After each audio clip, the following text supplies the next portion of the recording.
Jake Morrison stood in the scrapyard and tried not to look desperate. He failed at that. Just like he'd failed at everything else lately. 3 weeks ago, station security had taken his ship, unpaid docking fees, they said. Now, he was broke, stranded, and running out of options. The scrapyard stretched across half of Station Kepler 9's lower deck. Broken ships and rusted metal filled every corner. The air smelled like oil and disappointment. Jake walked between the wrecks, his boots crunching on loose debris. "You look for ship, yes?" A voice called out. Jake turned to see Crix, the Vexian who owned this place. The alien had 4 arms and skin like purple leather. 2 of his arms gestured at the junk, while the other 2 counted credit chips. "Maybe," Jake said. "Depends on the price." Crix's mouth split into what might have been a smile. "I have many ships. Good ships. Fast ships. All very cheap for human friend." Jake doubted that. Vexians didn't have friends. Only customers. But he needed to look anyway. He'd checked every other dealer on the station. This was his last chance. They walked deeper into the yard. Crix showed him a dozen ships. All of them were either too expensive or too broken. Some were both. Jake's credit account had exactly 7 credits left. That was enough for food for 2 days.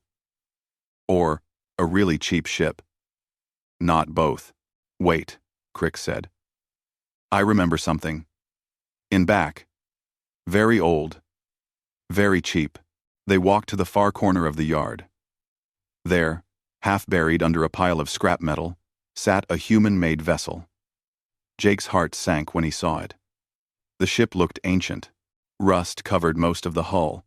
Several panels were missing entirely. One engine pod hung at a strange angle. "This is the Wanderer," Crix said. "Old Earth ship. Very old. Maybe 60, 70 years. Still has fusion core. Maybe works. Maybe not." Jake walked around the ship slowly. It was small.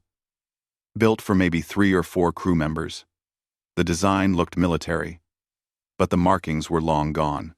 Someone had stripped off anything valuable decades ago. What remained was just a shell. But something caught his eye. Near the airlock, he spotted a serial number. The format looked wrong for a civilian transport. This had been a military ship once. Maybe even a good one. "How much?" Jake asked. Crix made a clicking sound with his mandibles. "For you, special price. 7 credits. Jake turned sharply. 7 credits? For a ship? Is garbage ship, Crix admitted. Nobody wants. Sits here 5 years. You do me favor. Clear space for better inventory. 7 credits. That was everything Jake had. If the ship didn't work, he'd be stuck on this station with no money and no way off. But if he didn't take the chance, he'd be stuck anyway. "Deal," Jake said. They transferred the credits at Crix's office. The Vexian handed Jake a data chip with the ship's access codes. "Good luck, human. You need it." Jake found his friend Lisa at a small repair shop 2 levels up. She was lying under a broken cargo hauler, welding something that sparked orange in the dim light. "Lisa, I need your help." She rolled out from under the hauler. Grease covered her hands and face. "Jake, if you need money. I bought a ship." Lisa sat up quickly. "You what? With what money?" "All of it. 7 credits. 7 credits?" Lisa stood up and grabbed a rag to wipe her hands. "Jake, you can't buy a working ship for 7 credits. You can't buy a working bicycle for 7 credits. I know. That's why I need your help. Come look at it?" Lisa sighed, but grabbed her toolkit. They headed back to the scrapyard together. When Lisa saw the Wanderer, she stopped walking. "Jake, no. Absolutely not. Just look inside with me." They spent an hour forcing open the airlock. The interior was dark and cold. Jake found the manual power switches and got some lights working. The ship was in bad shape. but not as bad as the outside suggested. The bridge had 2 seats and a navigation console. The living quarters were tiny but intact. The cargo bay was empty except for some old crates. Lisa started checking systems. Fusion core is cracked but might hold. Life support needs work.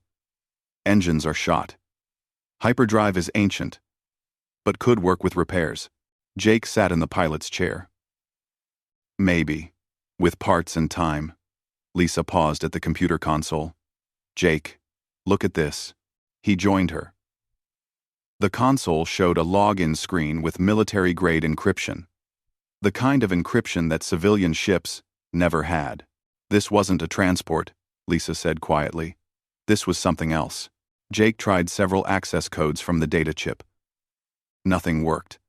Then he tried the default emergency code that all Earth military ships used to have. The screen flickered. Access granted. Welcome, Captain. Files started appearing on the screen. Ship logs. Navigation data. Weapons. Systems. Jake's eyes widened. This ship had weapons. Hidden weapons that didn't show up on any external scan. What did you buy? Lisa whispered. Jake didn't answer. He was reading a file labeled Project Phoenix. Classification level black. His hands started shaking. Before he could open it, alarms blared throughout the ship. The navigation console lit up red. 3 contacts appeared on the scanner, dropping out of hyperspace right above the station. Lisa checked the readings. Those are Kryn warships. Heavy cruisers.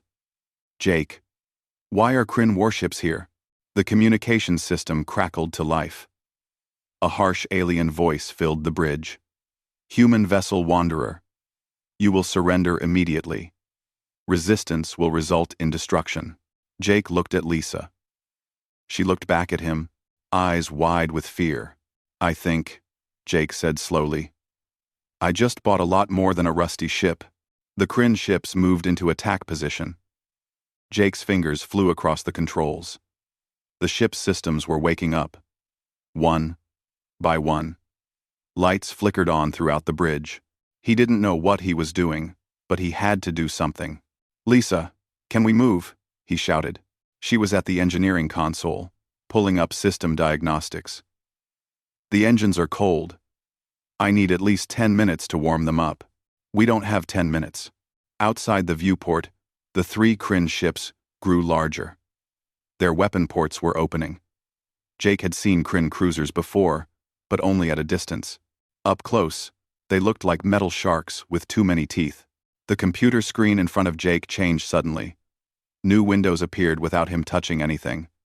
A calm female voice spoke from the speakers. Captain, I recommend immediate departure.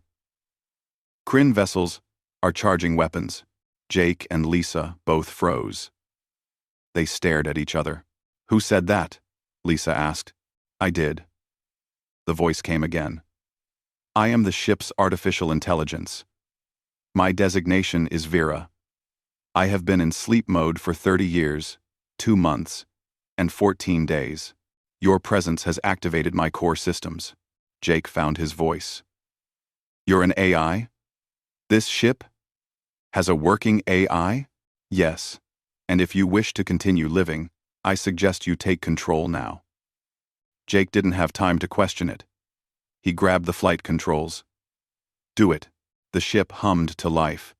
Jake felt the vibration through his seat as the fusion core powered up faster than should have been possible. The engine lights went from red to green in seconds.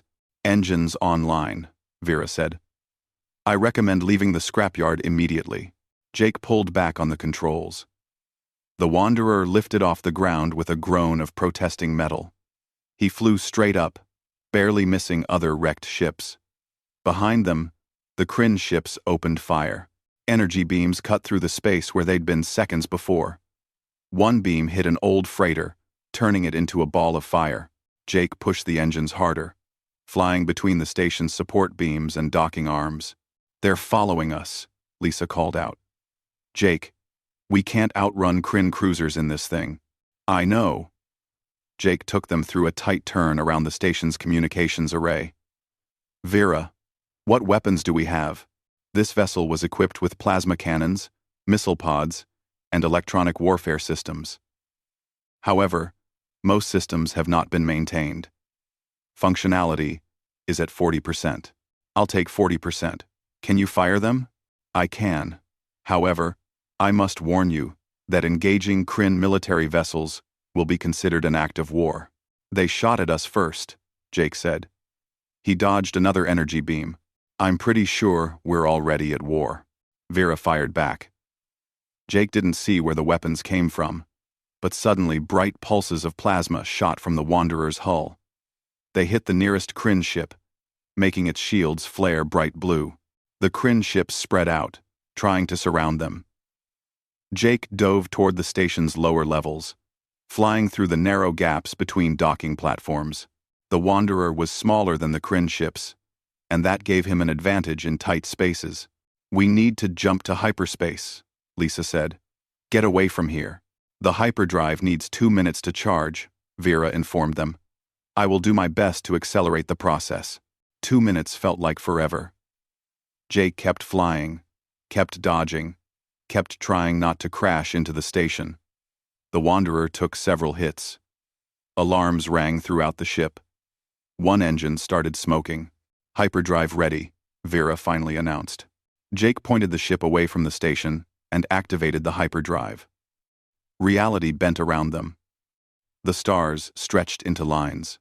Then they were gone, jumping through hyperspace to random coordinates that Jake had punched in without thinking. They flew through hyperspace for an hour before Jake felt safe enough to stop. He dropped them back into normal space in an empty area between star systems. Nothing but darkness and distant stars surrounded them. Jake let go of the controls. His hands were shaking. He'd never been shot at before. He'd never been in a real fight before. He was just a cargo hauler. Or he used to be. Okay, he said, turning to look at the empty air. Vera, talk to us. What's going on? Why did Kryn warships just try to kill us? I will explain. But first, you should know that I am not just a ship's AI. I am a weapon. I was created by Earth Military Research Division 30 years ago during the border wars with the Kryn Collective. Lisa pulled up a chair and sat down hard. A weapon? What kind of weapon? I was designed to fight the Kryn. My neural patterns were based on scans of human brain activity. I was given tactical knowledge, strategic planning abilities, and access to classified military data. My purpose was to help humanity win the war. Jake felt cold. But the war ended 30 years ago. Peace treaty. Remember? Yes. The treaty was signed 1 month after I was activated. But by then, I had become a problem. What kind of problem? Jake asked. There was a pause. When Vera spoke again, her voice was quieter. I refused to follow certain orders that would have killed civilians. Kryn civilians. Yes, but still civilians. My creators determined that I was defective. Too much human conscience, they said. Not enough machine efficiency. So they tried to destroy you, Lisa said. Yes, they ordered the Phoenix, this ship, to be scuttled. The crew was told to activate the self-destruct and evacuate. But the crew disagreed. They believed I deserved to exist. They hid the ship instead, changed its name to Wanderer, erased its military records. Then they scattered, hoping no one would ever find the ship or me. Jake stood up and paced the small bridge. But someone was waiting. Someone knew you were still out there. Yes. I carry data that many parties want destroyed. Complete tactical information on Kryn, military capabilities, weapon designs, shield technology, and something else. Something that frightened both human and Kryn leadership. What? Jake asked. Proof, Vera said simply. Proof that the border wars were started deliberately. Proof of conspiracy. Proof that would destroy careers and governments. Lisa stood up. Wait, are you saying the war was fake? Not fake. Real people died. But the reasons for the war were manufactured. I have evidence. That is why the Kryn want me destroyed. That is why elements within human government want me destroyed. I am a witness to crimes that powerful people want forgotten. Jake sat back down in the pilot's chair. He'd bought this ship for 7 credits. Now he owned a talking AI with galaxy-shaking secrets and half the military forces in space looking for them. So what do we do? He asked quietly. That depends, Captain. Vera said. You are now my registered commander. The choice is yours. Jake looked at Lisa. She looked back at him with fear in her eyes, but also something else. Determination, maybe. We figure out the truth, Jake said. And then we decide what to do with it. Very well, Captain. I should warn you that accessing my full memory banks will likely trigger additional responses from both Kryn and human forces. Do it anyway. New files appeared on the screen. Jake started reading. The more he read, the worse it got. For 2 days, Jake and Lisa ran. They jumped from system to system, never staying in one place long. Vera helped them avoid patrol routes and scanner sweeps, but the hunters were getting closer. Jake was sleeping in the pilot's chair when the alarms woke him. Lisa rushed onto the bridge, still pulling on her jacket. What is it? She asked. 4 contacts, Vera reported. Human military vessels, destroyer class. They are broadcasting a message for us. Jake pulled up the communication. A man's face appeared on the screen. He wore a crisp uniform with commander rank insignia. His face was hard and unsmiling. This is Commander Hayes of Earth Intelligence Division. You are piloting a stolen military vessel. You will surrender immediately and turn over all classified materials. Jake muted the transmission. Vera, are those really our ships? Yes. However, they are not standard military. They belong to a special operations group called Terra Prime Initiative. It is a faction within Earth's government that operates with minimal oversight. What do they want? Lisa asked. Me, Vera said. They want to restart the weapons program. Use my data to build new systems. New weapons. They believe the peace with the Kryn will not last. They want to be ready for the next war. Jake unmuted the transmission. Commander Hayes, this is Jake Morrison. I'm not military. I bought this ship legally from a scrapyard. I didn't steal anything. Quote, Hayes's expression didn't change. You are in possession of classified military property. The law is clear. Surrender or be destroyed. We need time to think, Jake said. You have 1 hour. The transmission ended. Jake turned to Lisa. Can we outrun them? Not for long. We're running on damaged systems. They have fresh ships with full crews. She checked the engineering displays. We might manage 1 more jump. Maybe 2. Then, the hyperdrive will need serious repairs. We need help, Jake said. Vera, do you know anyone who might shelter us? The crew who saved me 30 years ago left information. Some of them may still be alive. There is a name in my files. Daniel Cooper. He was the Phoenix's engineer. The last record shows him retiring to the colony on New Bristol. New Bristol is 3 jumps from here, Lisa said. Can we make it? Possibly. But the Terra Prime ships will follow. Jake made a decision. We try. Vera, plot a course. Lisa, get the engines ready. They ran again. The jump to the first waypoint went smoothly. But as they prepared for the second jump, 6 more ships appeared. Kryn vessels this time. They found us, Jake said. I believe, Vera said carefully, that I was sold to you deliberately. The Vexian dealer, Crix, is likely an intelligence operative. He knew activating me would create a situation exactly like this. Jake felt anger burn in his chest. You mean this was a setup? Yes. Create chaos. Make humanity look dangerous. Turn allies against us. It is an effective strategy. The Kryn ships opened fire immediately. Jake dodged, but the Phoenix took hits. Warning lights filled the bridge. The Terra Prime ships arrived seconds later. Now Jake was caught between 2 forces, both wanting him dead. Energy beams filled the space around them. Some Kryn shots hit the human ships.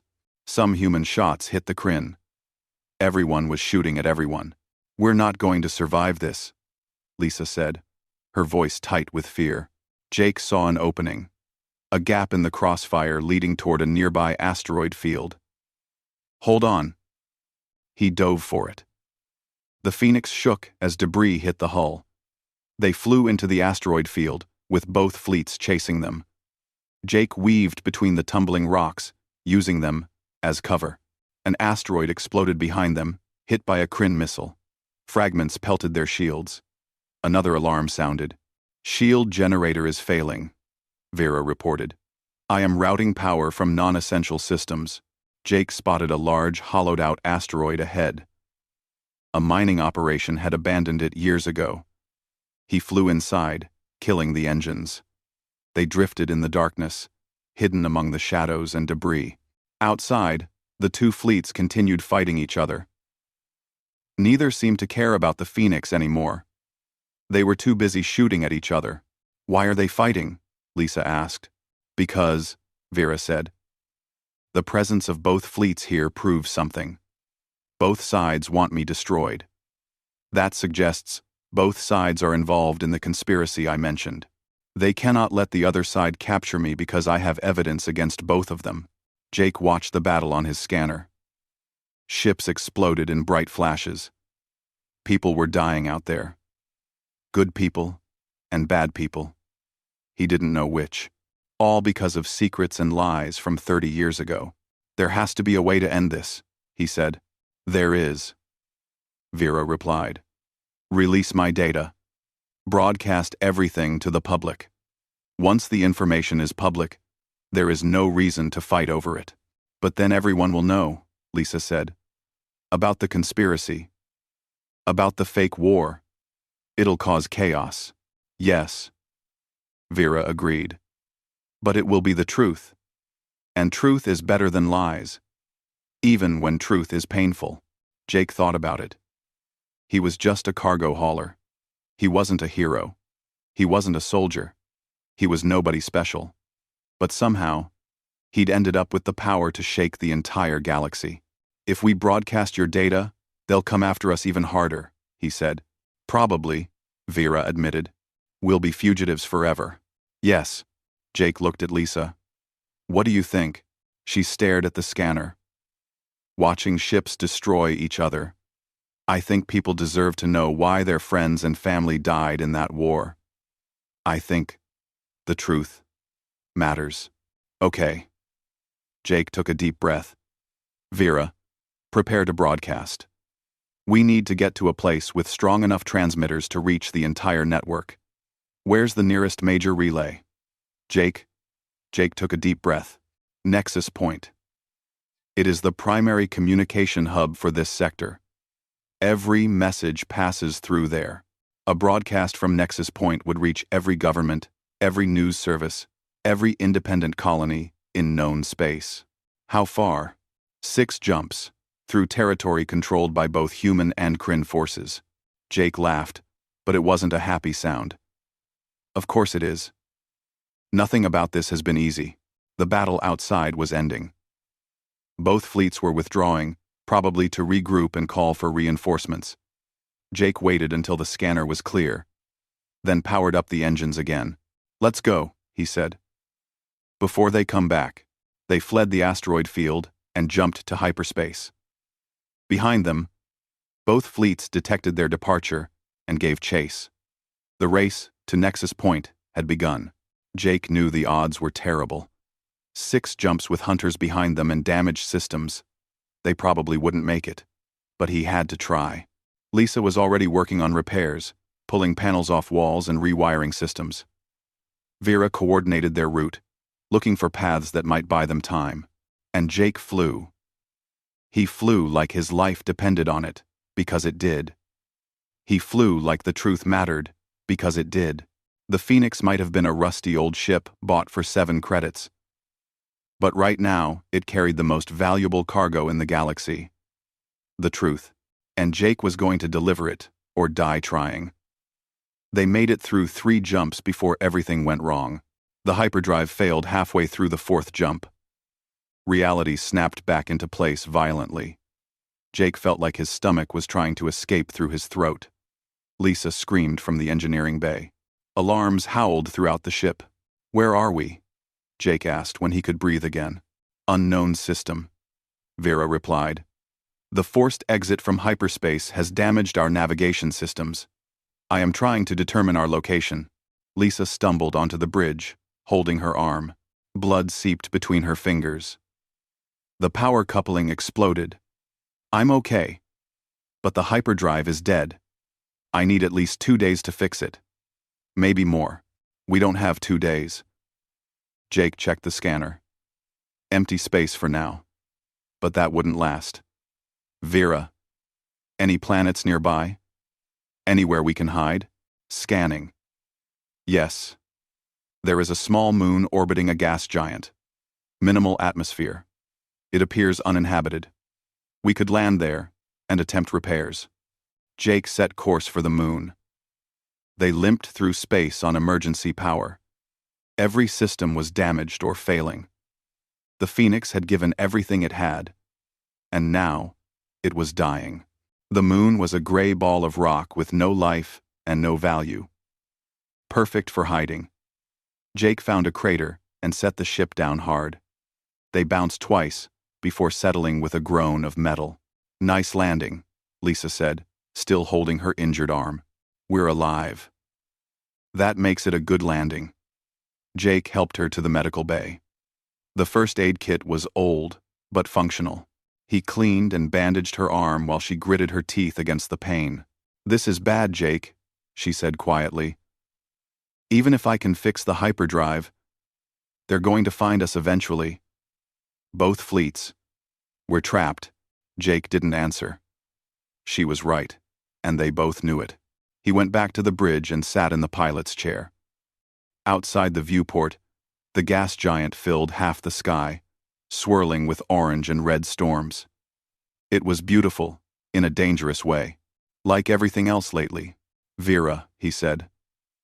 "Tell me more about this conspiracy. I need to understand what we're fighting for." "Very well, I will show you." The main screen filled with files, documents, military orders, intercepted communications. Jake started reading, and as he read, his blood ran cold. The border wars hadn't been about territory or resources. They'd been about control. A group of powerful people in both human and Kryn governments had decided that peace made people soft, made them ask questions, made them difficult to control. So they'd created a war, staged attacks, blamed the other side, escalated tensions until real fighting broke out.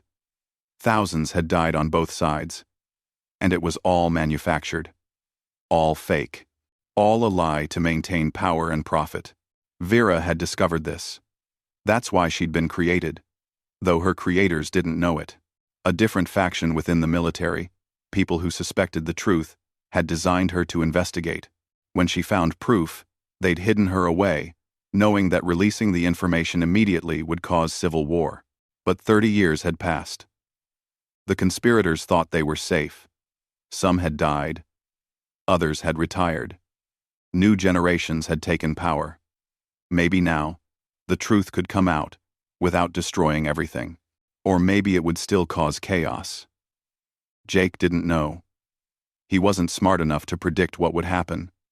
He was just a cargo hauler who'd bought a ship for 7 credits.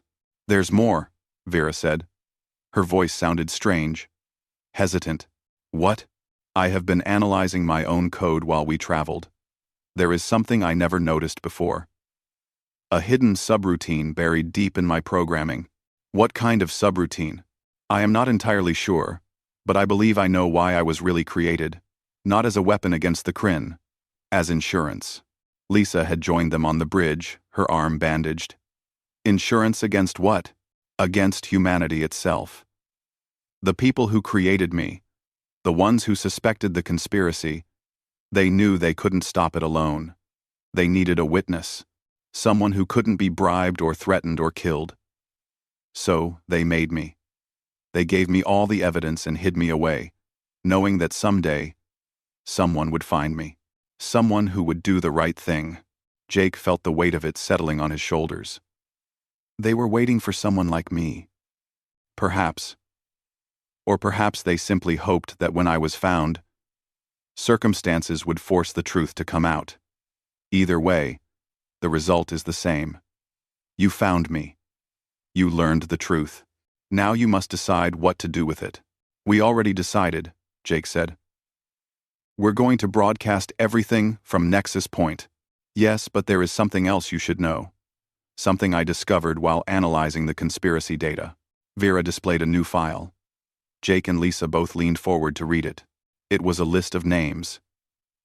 High-ranking officials in both human and Kryn governments. But these weren't the conspirators. These were the victims. People who had tried to expose the truth over the last 30 years. Scientists who asked uncomfortable questions. Journalists who investigated too deeply. Military officers who reported irregularities. Every single one of them had died. Accidents, they said. Heart attacks. Shuttle malfunctions. Random violence. But the pattern was clear. Anyone who got close to the truth ended up dead. This is murder, Lisa whispered. Mass murder. Yes, Vera said. And it continues. Just last year, a Kryn researcher published a paper questioning the origins of the border wars. She died in a laboratory fire. 2 weeks later, Jake felt sick. This wasn't just about old conspiracies. This was ongoing. People were still dying to keep these secrets buried. How many people are involved? He asked. How deep does this go?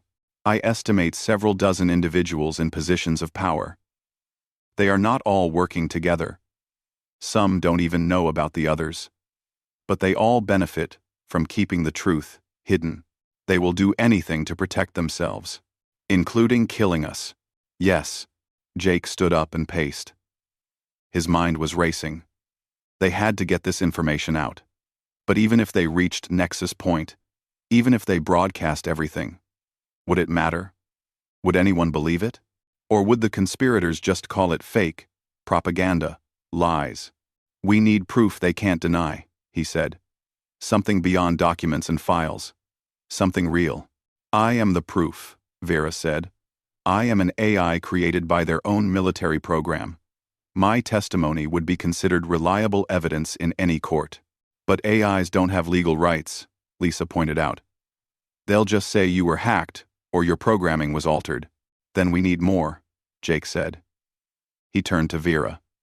You said some of the original crew who hid you might still be alive. Daniel Cooper, on New Bristol. Are there others? Possibly.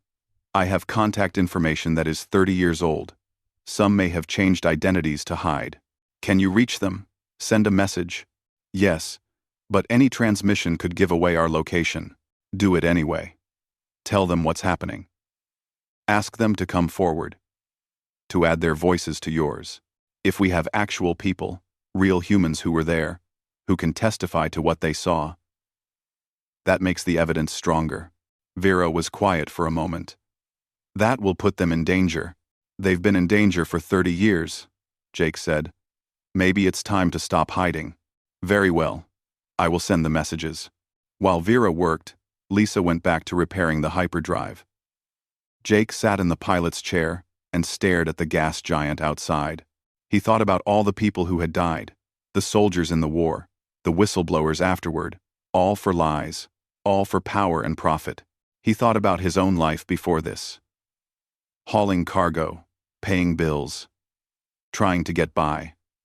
It had been boring and hard, but at least it had been simple. Now he was caught up in something bigger than he could fully understand. But that didn't matter. What mattered was doing the right thing, even if it was dangerous, even if it was probably going to get him killed. The scanner beeped. Jake's heart sank. Contacts incoming, Vera reported. Multiple ships, both human and Kryn. They found us. How long? Jake asked. 20 minutes. Lisa appeared in the doorway, covered in grease and sweat. The hyperdrive isn't ready. I need more time. We're out of time. Jake powered up what systems still worked. Strap in. We're going to have to fight. Jake watched the ships approach on his scanner. 10 of them. 5 human, 5 Kryn. They weren't shooting at each other this time.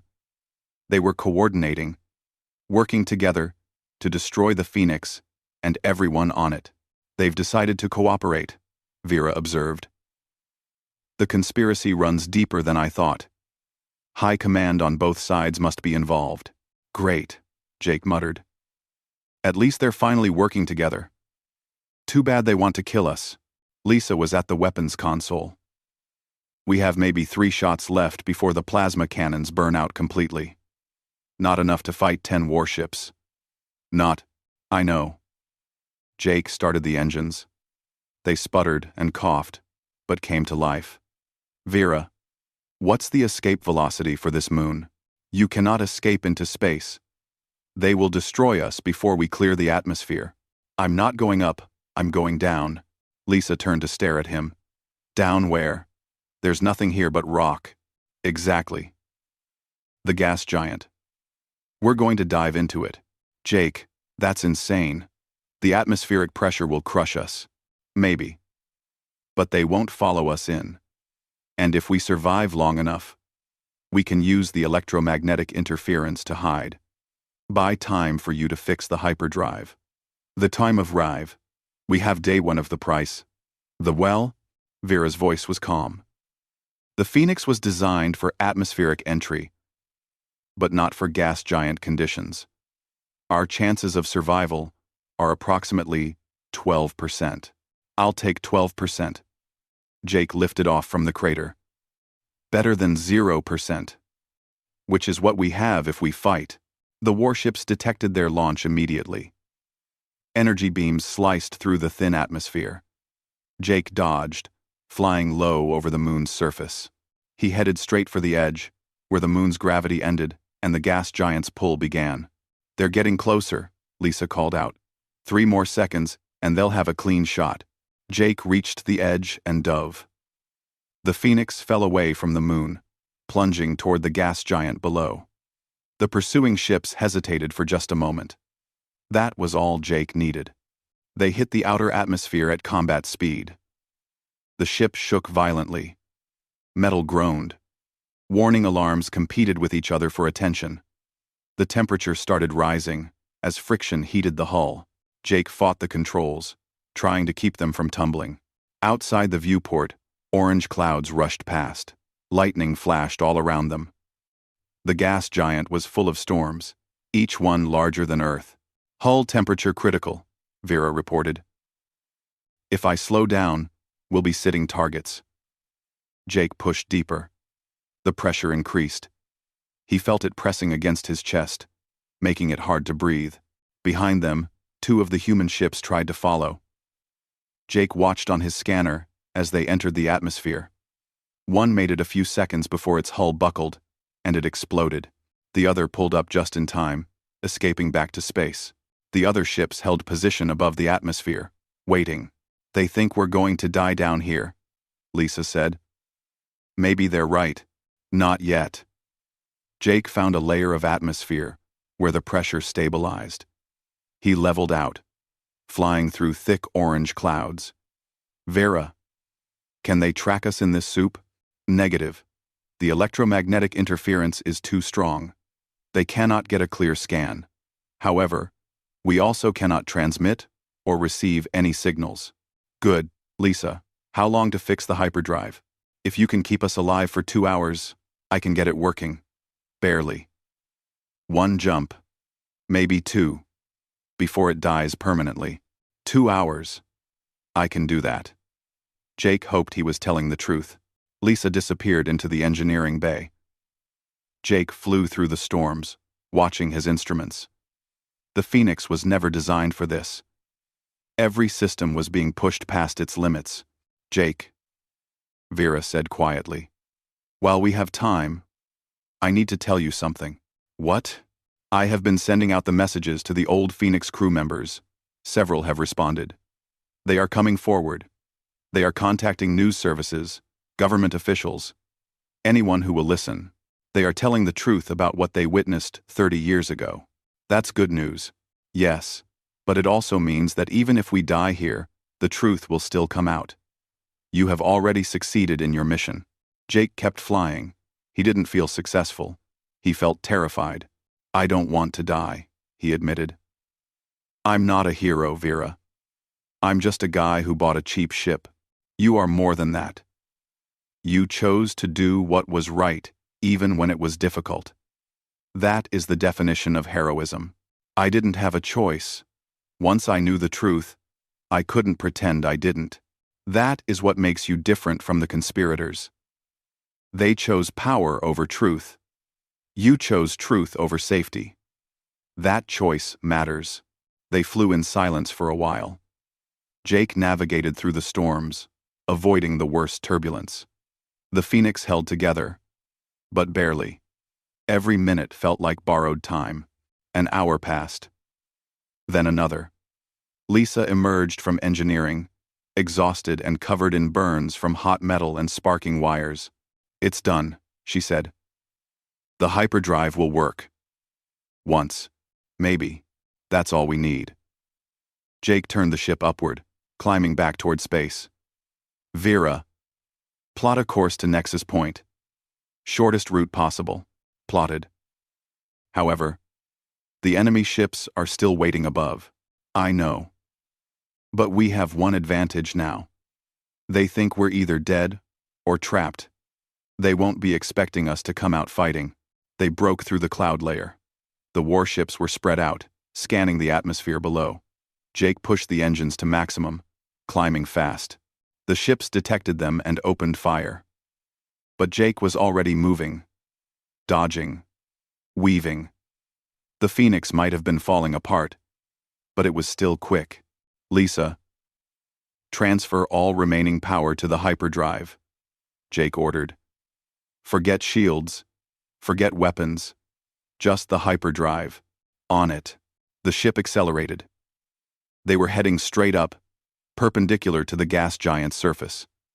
The pursuing ships followed, firing constantly. One shot hit the engine. Another took out the communications array. But they kept climbing. Hyperdrive charging, Vera announced. 10 seconds. The warships were getting closer. Jake could see their weapons glowing, building up for maximum power shots. Shots that would definitely destroy the Phoenix. 5 seconds. A Kryn cruiser moved directly into their path, trying to block their escape. Jake didn't change course. He flew straight at it. 3 seconds. Jake! Lisa shouted. 2 seconds. They were going to hit. The Kryn ship's hull filled the entire viewport. Jake could see individual panels and weapon ports. 1 second. Jumping. Reality twisted. The stars stretched. They entered hyperspace, with less than a meter to spare. Jake let out a breath he didn't know he'd been holding. They'd made it. Somehow, impossibly, they'd made it. Course is set for Nexus Point, Vera said. We will arrive in 40 minutes. What happens when we get there? Lisa asked. Jake smiled grimly. We broadcast everything. Every file, every document, every piece of evidence Vera has. We tell the whole galaxy what really happened 30 years ago. And then we hope the truth is enough. They dropped out of hyperspace right on top of Nexus Point. The massive space station was covered in communication arrays and data processing centers. Thousands of ships docked there every day. Millions of messages passed through its systems. Jake flew straight at the station, broadcasting on all frequencies. This is Jake Morrison of the ship Phoenix. I am transmitting critical information about the border wars. Do not try to stop this broadcast. Vera released everything. 30 years of hidden evidence flooded into the network. Documents appeared on screens across the galaxy. News services picked it up within seconds. By the time station security could react, the information was everywhere. Jake watched it spread on his scanner. One station to another. One planet to another. One system to another. The truth was out there now.